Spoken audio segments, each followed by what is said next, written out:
Hi there folks, welcome to DocTalk. Dr. Dan Thomson here from the College of Veterinary Medicine. We're going to have a great show today. We're going to talk about anaplasmosis in cows with Dr. Gregg Hanzlicek from the Veterinary Diagnostic Lab. Thanks for tuning in today, and we'll see you here in a second.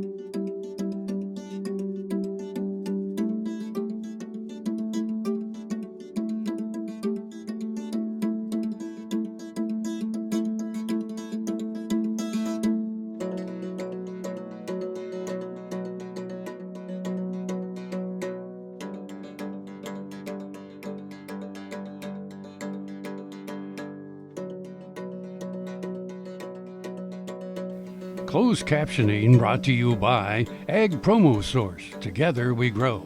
Learn more at agpromosource.com. This segment brought to you by Kansas Regenerative Medicine. Your stem cells, your health, your life. Hi there folks, welcome back to DocTalk. Dr. Dan Thomson here with Dr. Gregg Hanzlicek. Thanks for being here. My pleasure, Dr. Thompson. Always good to have you.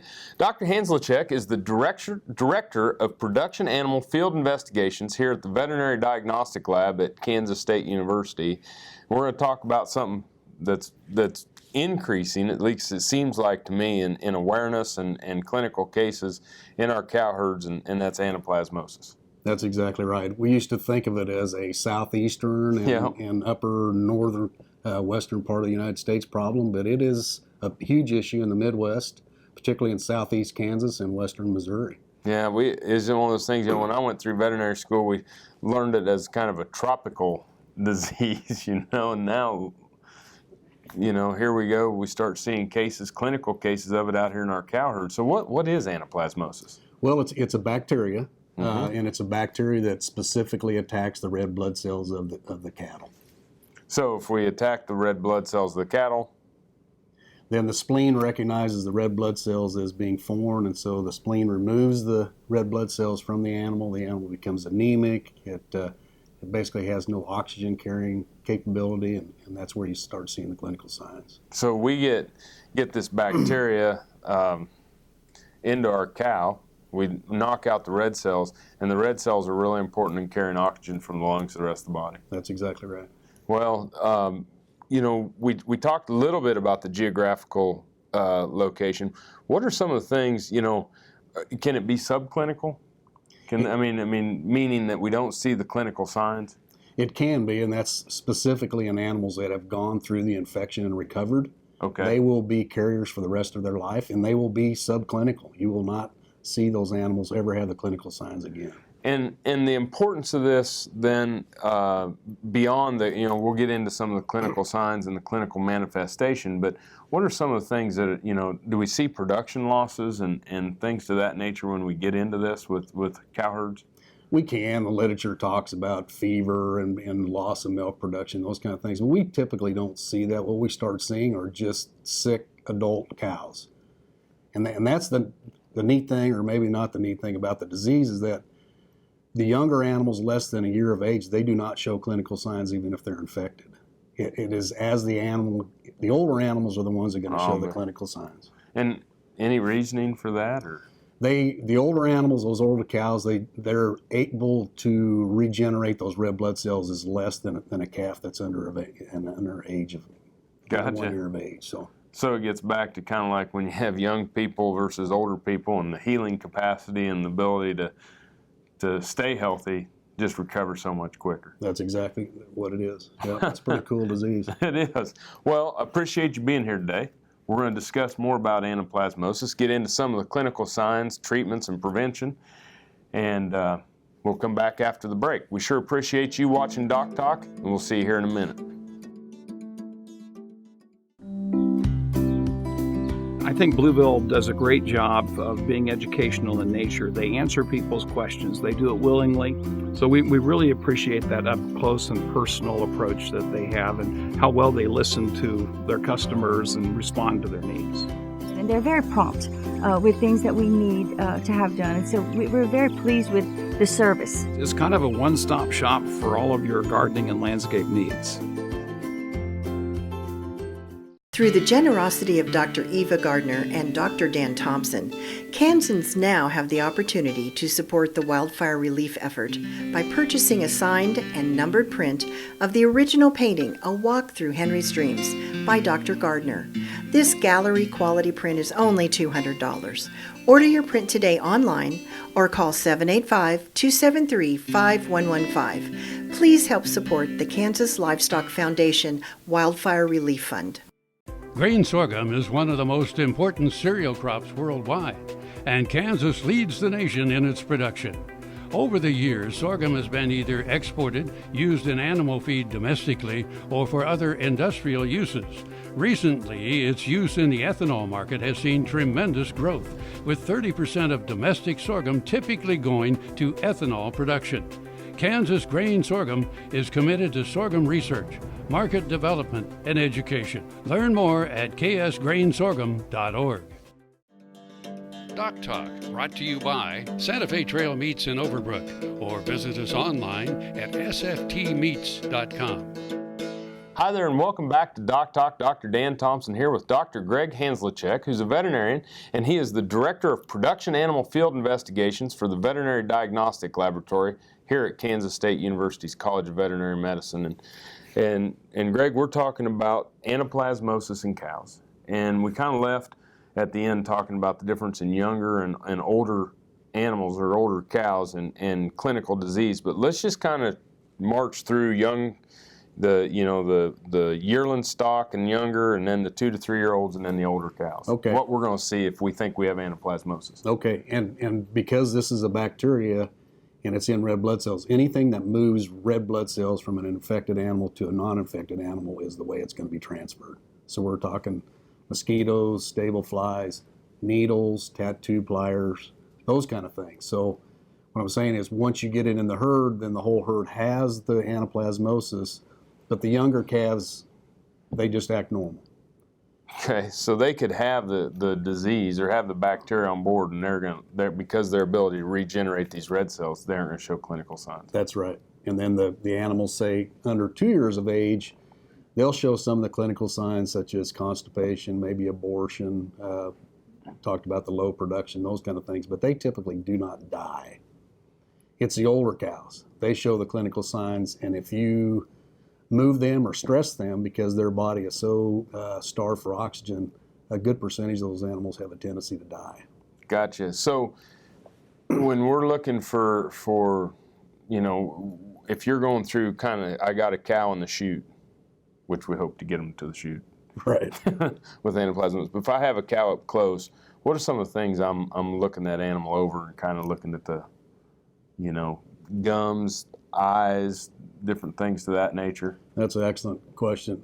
Early on, they'll have pale. The white membranes around the eyes and around the vulva will be pale.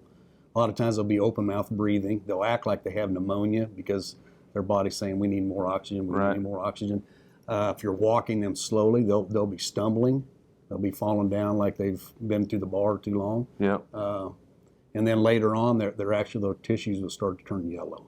So they get that jaundice. That's exactly what it is. And that's from the breakdown of those red cells and that coming out into the fat and different areas of the body. So younger animals, not a problem. 2 to 3 years old, we're going to start to see a little bit of the clinical signs. And then we get to those older animals.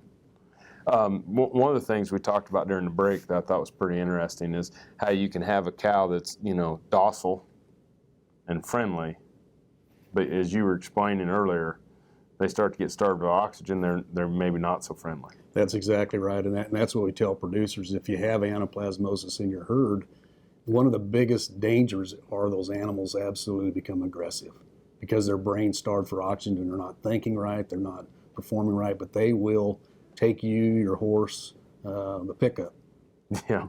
So, very dangerous. Yeah. Well, it's, very interesting bacterial infection, very interesting disease. And when we come back, we'll start to jump into what we're going to do to treat it, and then more importantly, how we're going to prevent it. Sure appreciate you being here. Appreciate you all watching Doc Talk today. When we come back, more with Dr. Gregg Hanzlicek talking about anaplasmosis. We're sure glad you joined us. When looking at the number of farm and ranch operations, the USDA Census of Agriculture says cattle and beef production is the largest single segment of American agriculture. The census also says the average age of the American cattle farmer or rancher is in the late 50s. In order to support the continuous supply of U.S. beef, these producers need to do some business planning to successfully transfer their cattle operations to younger, independent producers. I'm Joe Mushrush with Mushrush Red Angus, and my ancestors have been in this part of the world.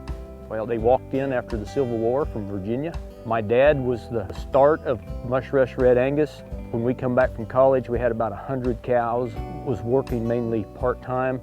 My wife Connie and I, once we took over, tried to expand rapidly, making it into a full-time operation.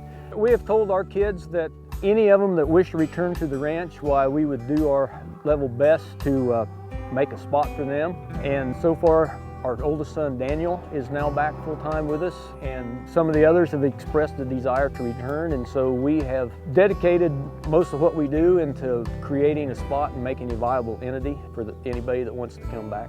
In an effort to get more of our family back on the business, we've started our own meat company. And so when we can take, say, a flat iron or a petite tender, and our local packing house has the knowledge and the ability to turn that into a higher retail cut, we'll sell those retail cuts quicker, and we'll sell them for 3 to 4 times the price of what we would sell them without some of those cuts being available to us.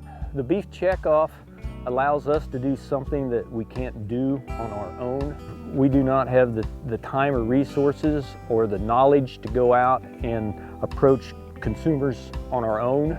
By pooling our resources with other producers, it allows us to reach those consumers that we otherwise would not have any way to reach. And by combining our resources and our voice, why hopefully we can make a difference.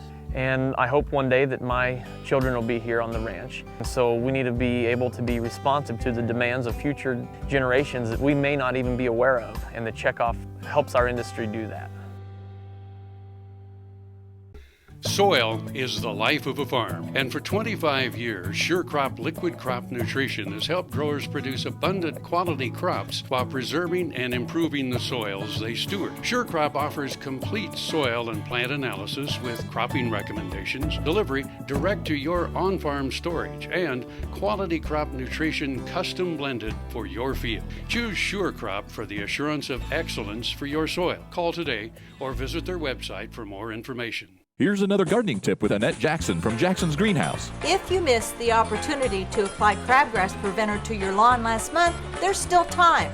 Apply Fertilum's new product, Professional Turf Weed Out Plus Crabgrass Preventer.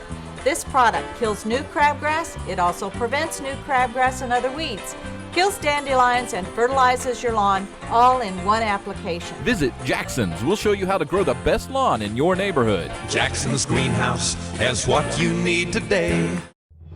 No matter where, no matter why, the Veterinary Health Center at Kansas State University is committed to providing quality patient care to animals and exceptional customer service to their owners. From routine checkups to emergency and specialty care, our world-renowned specialists and experienced professionals are here to discover, to teach, and to heal. Let us know. How can I help? How can we help? Buying a car shouldn't be this hard. And at Brown Chevrolet Buick in Wamego, it isn't. It's actually awesome. Whether you want a new or used car or truck, Toby's team can make the deal. Even if you want to custom order a new car or truck, Toby's team can make the deal. See Toby's team at Brown Chevrolet Buick in Wamego. We're awesome. Valley Vet Supply is devoted to providing information and professional quality products at reasonable prices. ValleyVet.com, ValleyVet.com, Valley Vet Supply. DocTalk, brought to you by the Kansas Soybean Commission, the Soybean Checkoff, progress powered by Kansas farmers. Hi there, folks. Welcome back to DocTalk. Dr. Dan Thomson here from the College of Veterinary Medicine at Kansas State University, and I'm joined by the Director of Production Animal Field Investigations for our Veterinary Diagnostic Lab here at K-State, Dr. Gregg Hanzlicek. And Greg, we're talking about anaplasmosis in cows, and we've talked about what it is, what the cows are going to look like, and now we need to treat them. So let's start out with gathering them. What are some of the things, pitfalls, things that producers need to think about when they're handling these oxygen-deprived cows? Wild cowboys equals dead cows. Yeah, gotcha. So, dogs, moving those animals fast will kill off a certain percentage of the old cows. So walking them very, very slowly to the chute is the best thing to do. Got to take your time. Got to let the animal catch its breath, stay oxygenated, get it to the chute. Okay, when we get it to the chute, of course, we want to make sure that our producers are working with their local veterinarian. We always recommend to work with our alumni and beyond, and that. But what are some of the different philosophies in treatment of these cows? Are they treatable? They are treatable, and the basic tetracyclines, so LA200, biomycin, those tetracyclines at labeled dosage will reduce the number of parasites in the red blood cells. So the treatment's it's pretty rapid, and it's a pretty good treatment for reducing the clinical signs in these animals. So is there any we have feed grade tetracyclines? Is that something that's enough for treatment, or is that something? I mean, you don't know if you get it in the animal, right? But well. And as you know, feed-grade antibiotics, you can't go off-label. So You can't feed it for another reason. You can't feed them more. You can't feed them less. And to my knowledge, the labeled antibiotics for feed say for the control of anaplasmosis. So it's not for the treatment. It's not for the treatment. It's for the control, whatever that means. So if you have a herd that has clinical anaplasmosis, you're better off going with the injectable type. Get them in, and sometimes treat everybody, or treat a portion of them, or just treat the ones showing the clinical signs? I would use your veterinarian's recommendation on that, because everybody has their own experience and their own recommendations, and I would just use your local veterinarian for that. Can't go wrong. Can't go wrong there. Well, let's jump into some of the prevention then. I know we're gonna go to break here after a bit, but let's go ahead and start in with some of the prevention. Is there a vaccine for anaplasmosis? There is a vaccine. In the United States, there's one vaccine. It's a killed product. It's on a provisional license from the USDA, meaning USDA says you haven't gone through all the hoops to prove that it works, but we recognize there's a need. It's approved state by state. So if a producer wants to use it, they get a hold of their practitioner. He calls the state veterinarian. The state veterinarian says, yes, you can use it, or no, you can't. Okay. Well, I think that's a good place to pause for a break. And when we come back, we'll follow up on prevention and some of the things, biosecurity and different things that producers need to know as we're moving forward. Appreciate you being here. Appreciate what you do for Kansas State University. And we'll come back to you guys in a minute. Thanks for watching DocTalk this morning, and we'll see you here after the break.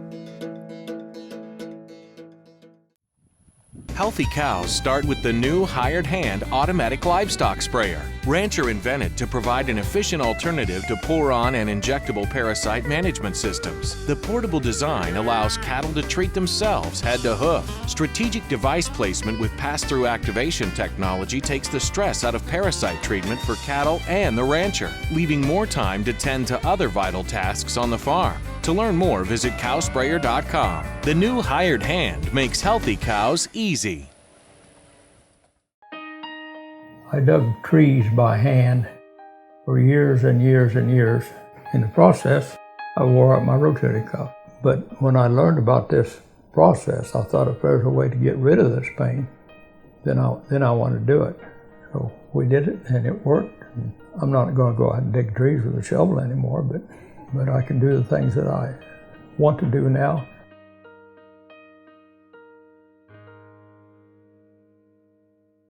Broadband has become as important to us as highways. That is why DocTalk is teaming up with NTCA, the Rural Broadband Association, and rural broadband companies like Blue Valley Telecommunications in fighting for quality broadband access through the program Smart Rural Communities. I don't think we have any idea what's coming in the future. I couldn't have imagined 5 years ago what we're doing today. So in 2 years, I would guess there's things we can't imagine that we're going to be doing. To learn more, visit ntca.org/smart or bluevalley.net. Hey there folks, I'm Dr. Dan from DocTalk.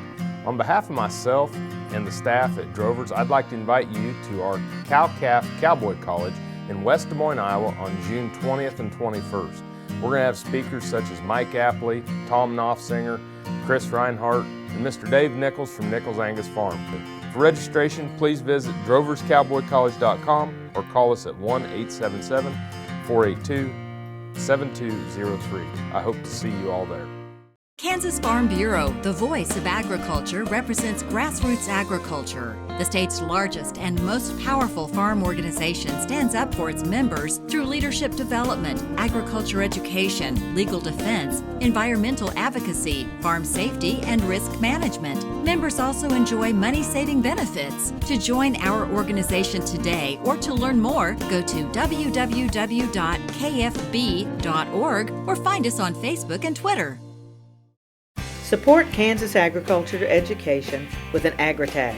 AgriTags are available anytime at your county treasurer. They look great on cars and trucks. For more information, go online to ksagclassroom.org. Kansas Farm Bureau, the voice of agriculture. To join today or for more information, go to kfb.org or find us on Facebook and Twitter. Hi there, welcome back to DocTalk. Dr. Dan Thomson here with Dr. Gregg Hanzlicek. And Dr. Hanzlicek is the Director of Production Animal Field Investigations here at Kansas State University's Veterinary Diagnostic Lab. And we've been having a discussion on anaplasmosis in beef cattle. Talked about what it is. It's a bacteria that affects the red blood cells, which decreases oxygen carrying capacity of these critters. And we've talked about the clinical signs and what we look for and how we're going to treat it, but really prevention's the key. And some of the things that we talked about, we've already talked about the vaccine. Now let's talk about other methods of control. And so it's biosecurity. Biosecurity and of blood, right? Yes, and first of all, do not bring animals in from the outside if you do not know what their anaplasmosis status is, because you're going to be you're going to be doing things to those animals that transfer blood, unless you're changing needles between each animal and those kind of things. So keeping it out of the herd in the first place is probably the best step. Yep. So if you don't have it and you bring an animal that does in, we're going to have problems with your animals at the house, and vice versa. If you bring in animals that haven't been exposed to it and you have it in your herd, there could be some issues. So the prevention of blood from an infected animal to the blood of a non-infected animal is the key. That's exactly right. So what are some of the things we think about there? Well, fly control, You bet. the best we can, and it's stable flies and horse flies, which our fly control isn't really that great for those insects, but still fly control is important. At least disinfecting or changing needles between animals if you have it, that way you're not transferring it. If you're using tattoo pliers, disinfect the pliers between calves, those kind, anything to keep the blood from contaminating it. And what it's doing is to some of us is things that people that when you know, back in the 80s and things like that, the people that lived in the Florida and South Texas and Western U.S. region, they were having to do all the time, changing needles. You know, we'd always hear the stories about anaplasmosis in those climates, and so, you know, it's something that may be new to us, but it's not new to a lot of folks. That's exactly right. But disinfect your equipment, castration knives, Newbery knife. Anything that gets bloody needs to be disinfected. Any kind of disinfectant that's better one than the other? Or? Not really, just get the blood off. Even pure water is okay. Just get the blood off before you go to the next animal. And it's important to note that this isn't a zoonotic disease. It is not. Okay, so it's not something that human the contact with the blood of cattle from anaplasmosis, a human being won't get that. Not this anaplasmosis organism. You're exactly right. It is not transferred. There is a human, but human to human, not animals to humans. That's exactly right. Well, we sure appreciate you being on the show today. It's always a pleasure to have you. Always good information, and hope to have you back soon. My pleasure. If you want to know more about what we do on DocTalk, you can find us on the web at www.doctalktv.com. I'm Dr. Dan Thomson from Kansas State University's College of Veterinary Medicine. You've been watching DocTalk today. We're sure glad you joined us, and I'll see you down the road. Closed captioning brought to you by Ag Promo Source. Together we grow. Learn more at agpromosource.com.